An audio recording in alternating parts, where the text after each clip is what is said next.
Hello, I am Karen Escher. I am currently a student attending Worsham College of Mortuary Science. I would like to take a few minutes of your time to address two questions regarding the funeral business. First, I would like to explain what are the most important challenges facing the funeral service profession today. Let us begin by discussing two challenges I see. Why such a rise in cremations? Cremation is on the steady rise and will most likely double in the numbers we see now in the next 20 to 40 years. Funeral directors need to become educated on the fact that cremation isn't a bad thing. You can very easily provide a family with a wonderful ceremony, with a visitation and funeral, memorial service, or provide them with the idea of a simple luncheon. So instead of the family only remembering their loved one going to the crematory and returning in a box, they can have the chance to celebrate the life of their loved one in a relaxed and pleasant atmosphere. Funeral directors need to take the time to find the resources out there and educate themselves on the various possibilities that can be provided, from caskets and urns to celebratory services. Do people really know what they are talking about when they say direct cremation, or are they secretly asking for information? Many older generations of funeral directors that haven't taken the time to educate themselves on the various possibilities behind the words direct cremation, it seems. They hear that line and don't take the time to ask families if they know what direct cremation means.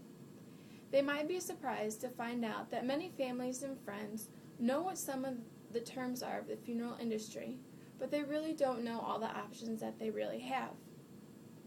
It is their way of saying that I know what this means, but can you elaborate on the service for me or possibly tell me what other options I may have? Take the time with those and ask what they know and try to educate them. You can only lose if you don't try. Second, let me explain what options or ideas I can provide a family that is considering no services for the deceased. First off, I would explain to them that I feel having a visitation or even a private viewing prior to cremation or burial will leave a memorable and lasting impression of their loved one in their hearts and minds for the rest of their lives. I wouldn't want them to look back on the idea years down the road and say they wish they had done something different. If the family still shows no desire for any services, I might suggest the options as far as caskets they can choose from for cremation or burial that would help put a lasting memory of their loved one in their head for their final journey to their resting place. Lastly, I would explain the option of memorial service for the deceased now or later on down the road if they were to ever change their minds.